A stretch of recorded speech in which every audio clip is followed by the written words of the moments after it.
Hello mga kabalaot. Nasaan ang death certificate ni Rene Clark? Mga kabalaod, may isang follower ng ating page na nagpadala sa atin ng screenshot ng isang shared post ni Ma'am Rovelyn na may statement na hanggang ngayon hindi pa daw naibigay sa kanya ang death certificate. Nasaan na daw ito? Bakit daw ang bagal?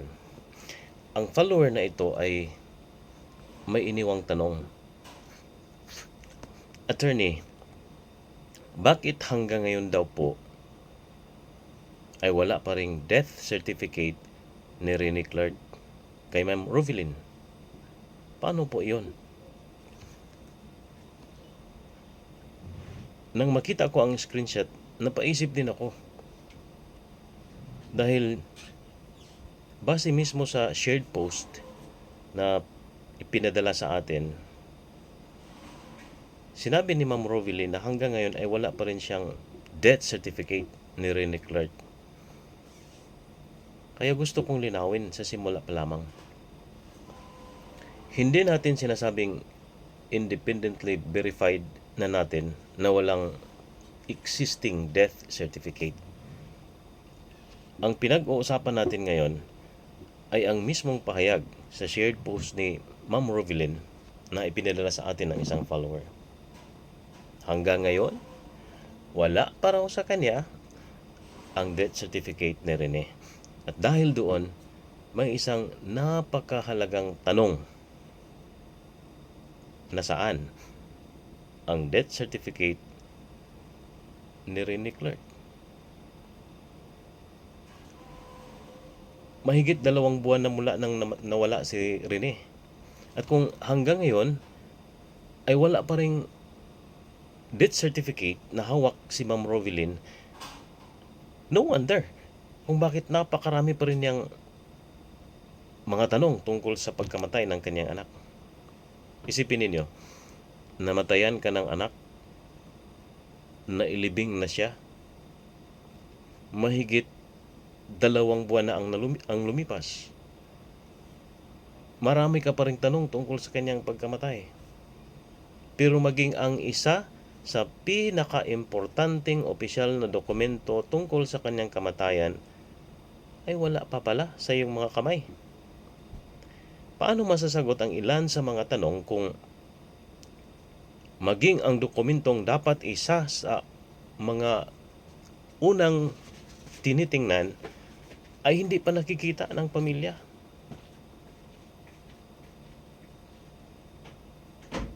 Alam natin ito. Mahalaga ang death certificate. Napakahalaga ito. Mga kabalaod, ang certificate of death ay hindi ordinaryong papel. Isa ito sa masasabi nating pangunahing opisyal na civil registration records ng pagkamatay ng isang tao. At napakahalaga nito dahil napaloob dito sa death certificate na ito, sa death certification na ito, ang medical certification also of the cause of death. Kaya dapat makita ito. Ano ang nakasaad na immediate cause of death? May antecedent at underlying cause ba na nakalagay doon sa certificate na yon? Sino ang physician o authorized medical officer na nag-certify? Ito yung mga tanong. Kailan ito ginawa? At saan at kailan ito na-register? Kaya kung meron ng death certificate, bakit hanggang ngayon ay wala pa rin ito kay Ma'am Rovelyn?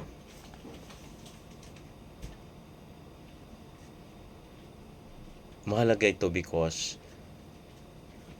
may batas dito. At ito yung mahalagang punto na maintindihan at masagot din natin. sa ilalim ng batas, Act number 3753 o yung Civil Registration Act, sa ilalim ng Section 6 ng batas na yon, which pertains to death certificate and register, sabi dyan, no human body shall be buried unless the proper death certificate has been presented and recorded in the office of the civil registrar.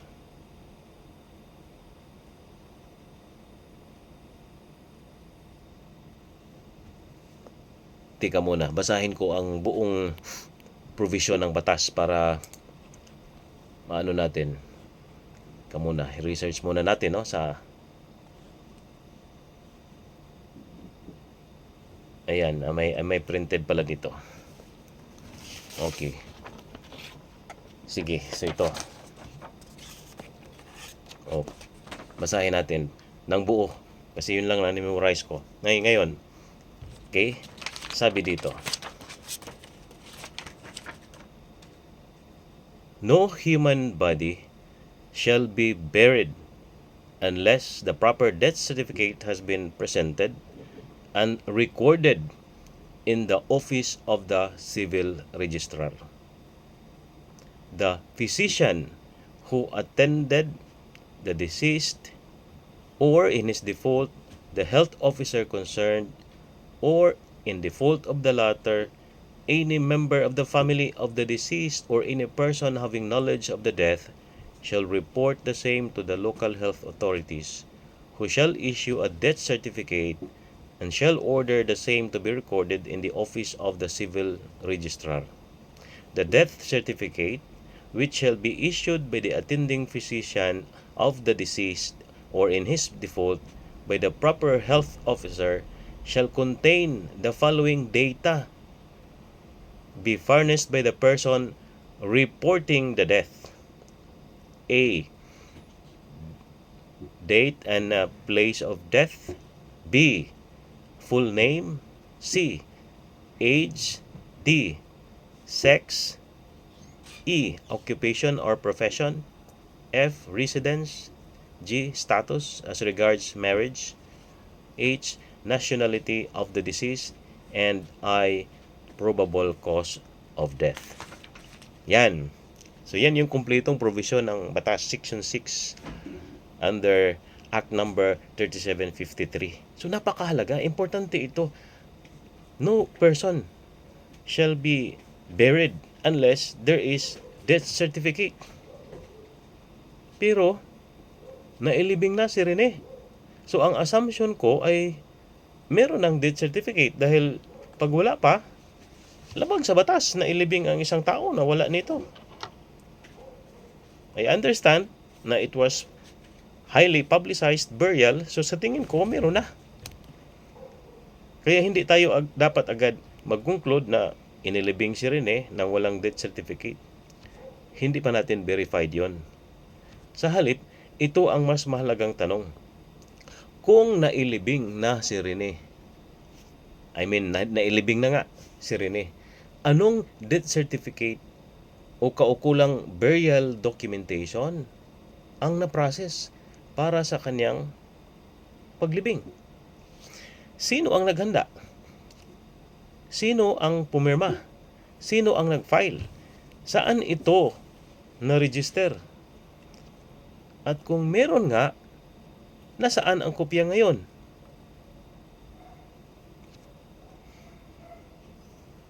At may isa pa akong tanong. Sino ba ang mga taong nakakapaligid at gumagabay kay Ma'am Rovelyn at sa pamilya nito mula noong namatay si Rene? Dahil sa ganitong sitwasyon, ang death certificate ay isa sa mga pangunahing dokumentong dapat tiyaking masecure ng pamilya kahit walang makapagsabi.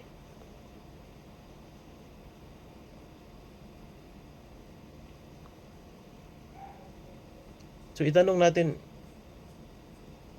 bakit Bakit walang nakapagsabi? I mean, bakit walang nakapagsabi kay Ma'am Robilin na, Ma'am Robilin, kunin natin agad ang death certificate. Tingnan natin kung ano mismo ang nakasulat doon. Parang ganun ba? Hindi ito pagsisi kay Ma'am Robilin, no? Siya ang nawala ng anak, siya ang nagluluksa. Sa gitna ng pagkawala ng isang mahal sa buhay, hindi makatwirang asahan na alam niya ang bawat legal, medical at civil registration procedures. Kaya nga mahalaga ang tamang paggabay sa kanya, sa kanilang pamilya. Sino bang gumagabay sa kanila? Sana meron. At kung may mga taong tumutulong sa kanila, bakit umabot ng mahigit 2 buwan na, ayon sa kanyang shared post, wala pa rin pala sa kanya ang dokumentong ito.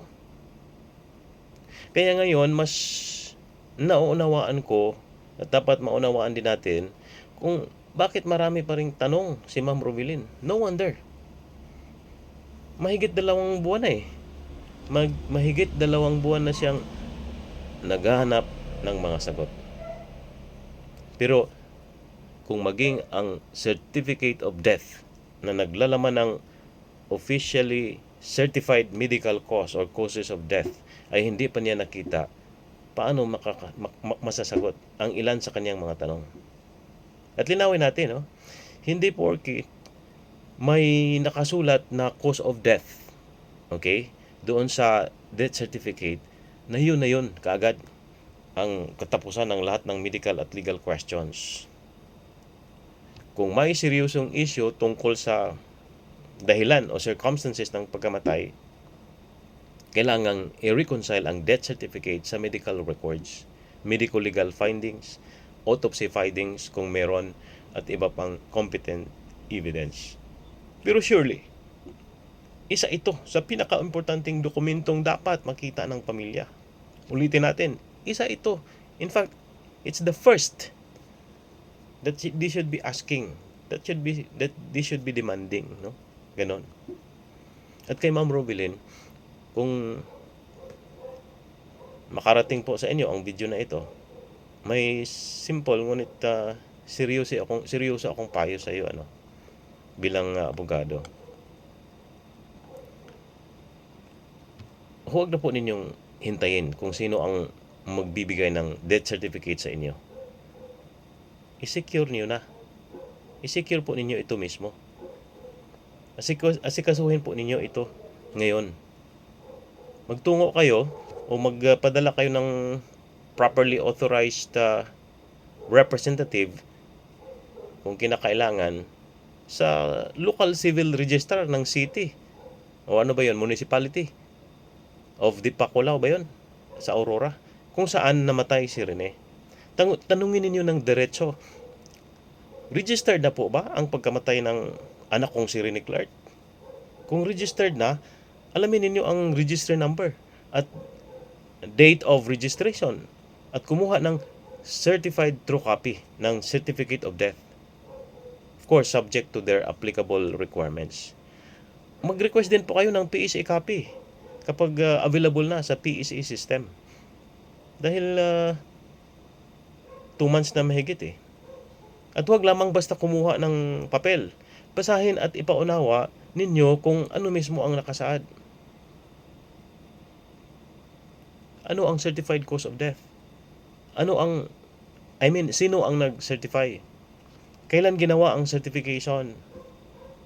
May immediate, antecedent, at underlying cause ba na nakalagay?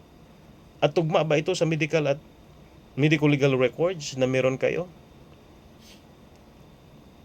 Kung sabihin naman ng LCR or local civil registrar na wala silang registered record, humingi kayo ng appropriate written certification or documentary proof of the result of the verification.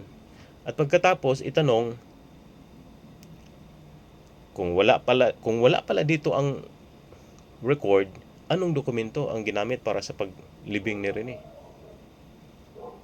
I-secure din ninyo kung legally available na ito yung burial permit relevant burial permit, funeral records, cemetery records, hospital records, medical legal records, at iba pang dokumentong may kaugnayan sa pagkamatay at paglibing kay Rene. Huwag umasa sa screenshots lamang. Huwag umasa sa verbal explanation lamang. Kumuha ng official at certified records. At Ma'am Rovelyn, itago ninyo ang mga original at certified copies. I-scan ninyo. Magkaroon kayo ng backup copies. I-record ninyo kung saan, kailan at kanino ninyo nakuha ang bawat dokumento. Dahil kung patuloy kayong naghahanap ng kasagutan tungkol sa pagkamatay ng inyong anak, ang mga dokumentong ito ang magiging bahagi ng objective documentary trail na maaari ninyong balikan. Kaya, sa follower ko na nagpadala sa akin ng screenshot at nagtanong, mahalaga po ang tanong mo. At ngayon, ipinapasa na rin natin ang tanong na ito. Nasaan ang death certificate ni Rene Clark? Mahigit 2 buwan na. Kung mayroon na, bakit wala pa rin ito kay Ma'am Rovelyn? Kung hindi pa registered, bakit? At dahil nailibing na si Rene, anong death certificate o burial documentation ang na-process para sa kanyang paglibing? At higit sa lahat, ano ang nakasaad na cause of death ni Rene Clark? Hindi ito accusation. Tanong ito na nagmula sa isang follower matapos niyang makita ang shared post mismo ni Ma'am Rovelyn. At Ma'am Rovelyn, this time, please, secure the death certificate yourself. Do not wait for it. Mahigit 2 buwan na eh. At kung marami pa ring tanong, ang isang inang nawalan ng kanyang anak, mahirap makahanap ng sagot kung maging ang mga pangunahing dokumentong maaring pagmulan ng sagot ay wala pa rin sa kanyang mga kamay. No more speculation. Secure the documents. Preserve the records. Follow the documentary trail. Then ask the difficult question or questions. Questions that will address sa ating mga tanong para sa katotohanan, para sa transparency, para sa accountability, at para sa hustisya. Maraming salamat po.